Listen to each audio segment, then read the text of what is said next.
Hello, this is day 3 in Bhutan. After Papa judged how his smile made his picture look not so good and having the best breakfast, we all gathered in common area, ready to start the day. Our first stop was Dorchula Pass. It had the perfect weather, the air felt just right, but the only problem was we couldn't see the Himalayan range clearly. Kafi cloudy weather tha. There were a few other minibuses with tourists around us. We stepped ahead and then got inside. It started raining, making everything around us even more magical. Dojula Pass, situated at over 10,000 feet, is famous for its 108 Jordans built in memory of their soldiers. After soaking in the view, we couldn't resist capturing the moment. We started with a few photos and then, of course, a few more. Took a few more after that. Every angle felt like a postcard, so we kept going on. It's one of those places where you never feel like you have taken enough. And finally, this is our goodbye picture to Dolchula Pass. It's me chilling in the very last seat, taking the views and vibing to "Eh Mere Dil Ki Chain," a classic from the early 70s. This is our way to Fertility Temple, जहाँ थोड़ी सी trekking करनी होती है.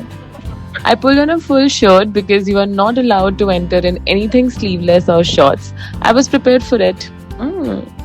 We walked ahead to famous fertility temple, also known as Chimi Lakhang. Built in 15th century, it's dedicated to divine madman Drupka Kunli, also known as Drupka Kinli. People come here to pray for children. Along the way, you will see prayer wheels like this one. It's believed that spinning it brings good fortune and blessing. So we stopped and spun and prayed and felt so grateful about everything happening. We were soaking in the serene surroundings when Pema, our guide, began sharing a fascinating story about the temple. He told us about the madman, a respected figure believed to have traveled these lands in state of divine madness. According to local folklore, the madman was known for his deep wisdom, often speaking in riddles that led to profound insights. Pema explained that there are several unique wheels in the series outside the temple that you can spin while chanting specific mantras. These wheels are said to amplify your prayer and bring positive energy into your life. When you spin these wheels and chant the mantras, it's thought to invite good energy and blessings to your life. The temple itself is an architectural marvel with intricate carvings and peaceful ambience that reflects the rich cultural heritage of the region.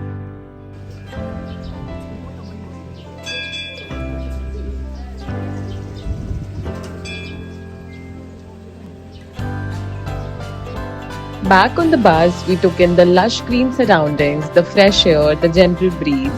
As we were crossing through, our view revealed Punakha Nong from the bus window. This stunning sight, known as Palace of Great Happiness, perfectly captures the serene beauty and the heritage of Bhutan.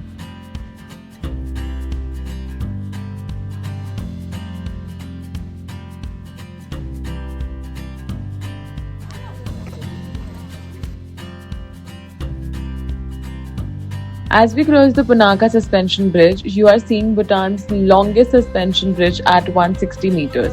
Stretching across Pocho River, it was built in 2001 and connects local villages. As the camera captures these beautiful moments of these two guys, I am reminded of how I want to travel for the rest of my life, embracing the world's wonder with the one I love. Aww. On the other side of the bridge, we discovered many hotels and they were all looking like piece of art. Everything was just too pretty to take in.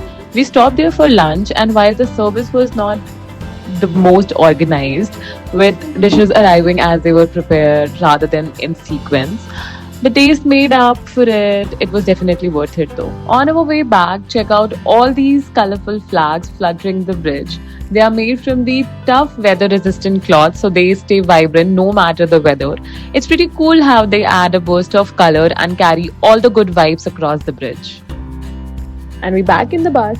We have just entered the majestic Punakha Rezong. As always, Papa's 20 steps ahead, eager to explore every corner.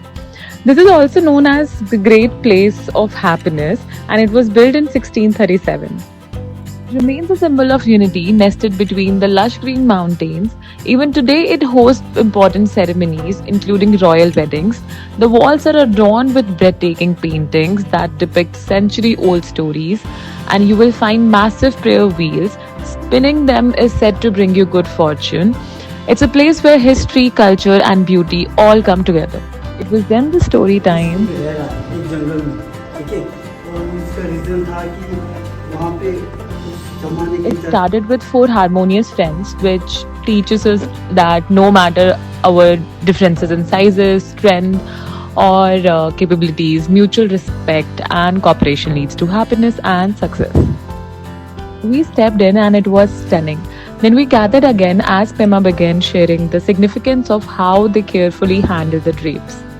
Black colour orange and yellow है ना, तो yellow वाला depict करता है secular का, secular जो हमारे king चला रहा है. Punaka Dezong is a masterpiece. Its grand white walls, intricate wood carvings, and vibrant murals tell stories of centuries past. The Dezong was once the administrative center of Bhutan and it's still the site of royal coronations and weddings. After soaking in all its beauty, we slowly walked back, saying goodbye to the majestic place. But imagine a wedding here would be so magical. I mean, who wouldn't want to build a fortress between two rivers? It's literally surrounded by beauty and history. And there I was, appreciating the weather that day. It was cool, breezy, and the sun was playing peekaboo behind the clouds. Honestly, it was the perfect day to explore and be there. Not too hot, not too chilly, just the right amount of let's be here today. So that's a quick little taste of Punakha Dazong, the weather, the river, the bridge, and all the fields. If you ever come to Bhutan, this place is an absolute must see. And as always, don't forget to like, comment, I should shut up.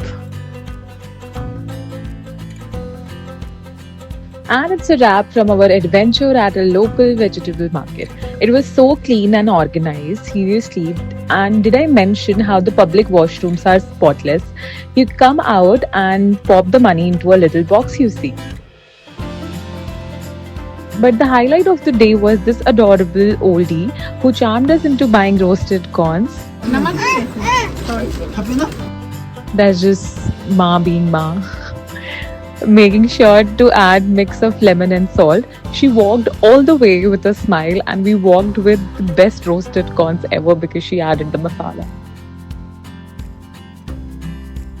Wrapped up the day with a perfect rainy evening. Until next time, bye-bye.